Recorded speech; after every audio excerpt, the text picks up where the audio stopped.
Yung pong si Baste Duterte nagsalita na po, natigilan na ni Senator Amy Marcos yung panggagamit sa kanya, no, dahil iba naman yung dahilan niya ng pagsusuri. Hindi po siya humingi ng sorry dahil siya ay nagsalita ng masasakit, particular yung pagsasalita niya kay BBM na mag-resign, no? Hindi po yun yung dahilan. Pag-uusapan din, nilinaw po yan ni Baste Duterte. Pag yung sinabi ni Senator Amy, para po, alam niyo, minsan ako real talk naawa ako kay Senator Amy kasi una kapatid niya yung presidente. Hindi po ako naawa dahil ako ay supporter pa ni BBM. Hindi po naawa ako sa kanya kasi naintindihan niya yung nangyayari sa mga Marcos ngayon.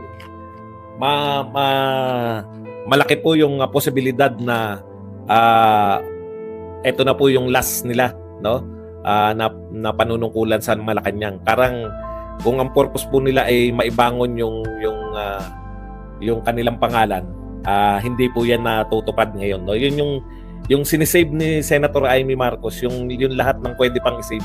Doon ako naawa sa kanya, no? Yung siya na lang yung message sa mga Marcos na teka, ayusin natin yung pamumuno. Pero sa tingin ko kasi it's too late. Masyado ng lahat na nakapaligid kay PBBM.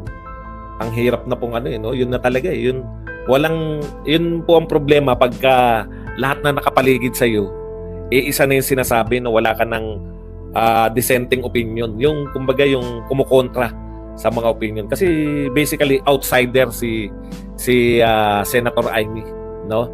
Outsider siya mula dito sa Tagabulong. Yung maaring talagang outside siya, nagsasalita siya kahit Marcos siya, nagsasalita siya from the outside.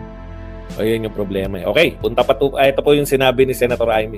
Nagulat ako nandun ako sa Davao, biglang nagkaroon ng announcement yung tungkol kay Mayor Baste. Yun siguro yung and nung nakita ko nang ngasim ko naman kasi syempre sino ba namang anak ang hindi magdadamdam kapag ikukulong mo yung tatay pati yung ate niya. Okay. So ito po ang sinagot ni Baste mula po rito sa mga pahayag na to ni Senator Amy. Madam Amy, lilinawin ko lang kasi ginagamit mo na sa drama mo diyan sa media, no? Humingi ako ng tawad dahil naawa ako sa iyo. Hindi dahil sa mga sinabi ko tungkol sa kapatid mo na presidente. Tigilan mo ko sa paggamit sa mga jamming mo. Pinalampas kita minsan pero nag-iingay ka pa rin. Okay, hindi po maunawaan ni Baste na politiko kasi si Amy, di ba? Ito kasi si Baste parang siya yung list na political dito sa mga magkakapatid na Duterte. Kung mapapakinggan niyo po 'yan, emosyon po, no? Talagang kung ano po yung nararamdaman niya, wala po siyang pakialam. Kaya kita niyo siya lang yung nanawagan ng BBM resign. Ibang klase po talaga, no? Panay yung totoong nararamdaman niya, yun yung nararamdaman niya no time na yun. At hindi siya nagsusorry sa mga sinabi niya. Nagsusorry siya, yan linaw. Nagsusorry siya dahil naaawa siya kay Senator Amy Marcos. Naiipit Gusto niya makipagkaibigan sa mga Duterte, gusto niyang magpatuloy yung unit team. Kasi siya yung isa yung dahilan, di ba? Siya yung nanligaw talaga sa mga Duterte. Pero at the same time, hindi niya naman mapigilan yung kanyang kapatid at pinsan, no, sa kanilang mga gustong gawin sa buhay. Kaya doon po naawa narito ka sa amin ngayon, kasama ka namin. Sorry kung narinig mo yung mga pinagsabi ko. Parang ganun yung point pero wag mo na akong gamitin. Yung sorry ko, very personal sa iyo. Hindi for media consumption na palalabasin mo pa na yung aking mga nasabi ay dulot lang yan ng emosyon. Hindi po. So, kahit po si Pangulong Duterte, no, kahit po galit na galit, pag nagsalita, ito talaga yung mana sa tatay niya. Alam pa rin nila, yung sinabi nila ay totoo pa rin sa paniniwala nila. Hindi po yung out of galit, no? Meron po mga taong ganun Habang nagagalit, lalong tumatalas yung pag-iisip. Di ba? Minsan, nararanasan ko yan. Hindi po yung iba na yung out of galit, nakapagsalita na ng kung ano-ano. Hindi po. Mas kontrolado nga ng iba. Again, no, paalala ko po sa mga nagwawala, lalo na yung mga nagwawala sa Facebook, no? Hanggang ngayon jet ski pa. Halatang hater Brad, kung hater ka, hanggang ngayon jet ski pa rin ang issue mo. I-upgrade mo naman. Nagagalit siya. Ang issue niya, nabudol daw tayo ng jet ski. I-upgrade mo naman yung mga ikinagagalit mo.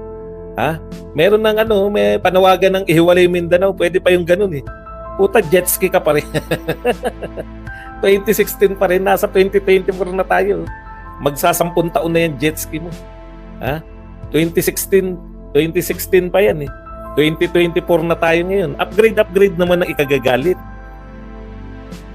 Naiwan ka na ng 2016, nanghinayang ka ba? Natalo si Marroas? Matagal na pong politiko yan. Lahat po ng binabanggit niya, hindi po ito biglaan. Planado po yan, alam niya po. Political moves po lahat yan. No? Katulad po ng sa Duterte, hindi po biglaan yung mga pinagsabi nila nung rally. Ganun din po to. No? Si Senator Amy, very calculated. Di ba?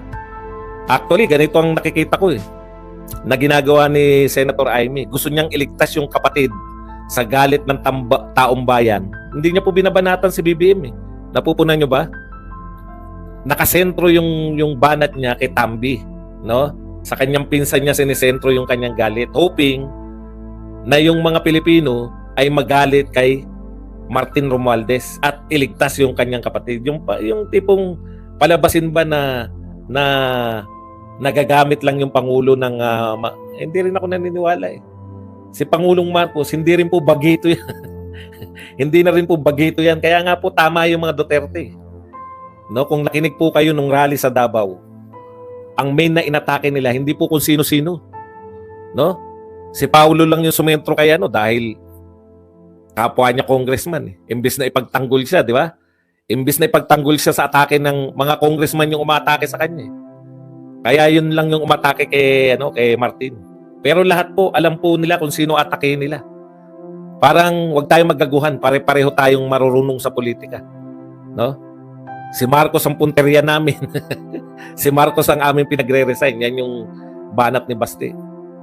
Kung makikinig po kayo, totoo po yun. Ibang-iba po yung gustong palabasin ng ibang tao na magalit tayo sa asawa, magalit tayo sa pinsan. Pero i-spare natin na walang kamuwang-muwang. Ang biktima lang na si PBBM. Parang yung walang bahid. Tapos biktima lang siya. Lahat po ng pronouncement, siya po nakakagulo. Sa totoo lang, di ba? Pati ICC, no? Hindi siya naging firm diyan kung hindi pa nagwala si Bato. Totoo naman yun na nagwala sa Bato. Speaking of ICC, ililinaw ko rin po, napakaraming tangengot na supporter, napakaraming bugok na mga dilawan nagkakamping, nagdidiwang. Pwede raw kasi dineklara raw ni Minandro Guevara, ang ating soldier ngayon, na pwede raw mag-issue ng warrant of arrest. Matagal na po nating alam na pwedeng mag-issue ng warrant of arrest. Hindi naman po warrant of arrest ang inaano diyan, pinag-uusapan diyan Kung meron bang huhuli kay Duterte kung sakasakali. Di ba? Diyan magkakagulo tayo. Kasi hindi papayag yung mga taga Davao Mahal po talaga nila. Sa totoo lang, hindi po lahat ng Davaoenyo, pero lahat po na nakausap ko. Mahal po nila si Pangulong Duterte at ang mga Duterte kasi iba po yung nagawa Okay. So malinaw na po yun, Ayaw po ni Baste Duterte na translate na ng SMNI. Yung original na post niya yan in Bisaya pa, di ba? Bisaya pa yung second part. Yung tigilan mo nga ako sa paggamit sa mga jamming mo, pinalampas kita minsan pero nag-iingay ka pa rin.